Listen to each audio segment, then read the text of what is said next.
ভারতবর্ষের সংবিধানে যে মৌলিক অধিকার আপনার হাতে তুলে দেওয়া হয়েছে, বাবা সাহেব আম্বেদকরের যে সংবিধান, সেই সংবিধানের মৌলিক অধিকারের পরিপন্থী বিজেপির মতাদর্শ এবং রাজনৈতিক দর্শন এবং তাদের সংকল্প যে কথাগুলো বলা হয়েছে, এটা দুর্ভাগ্যজনক।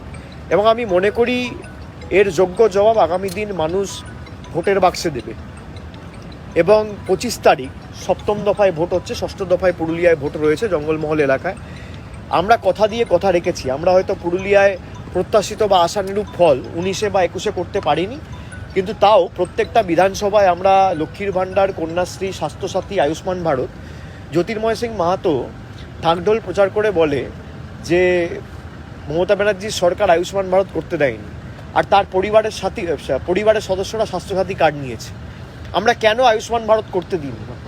আমরা করতে দিইনি তার কারণ, বাংলায় যদি আয়ুষ্মান ভারত হয়, রাজ্য সরকারের 5,000 কোটি টাকা বাঁচবে, কিন্তু 10 কোটি মানুষ আজকে স্বাস্থ্যসাথী পাচ্ছে।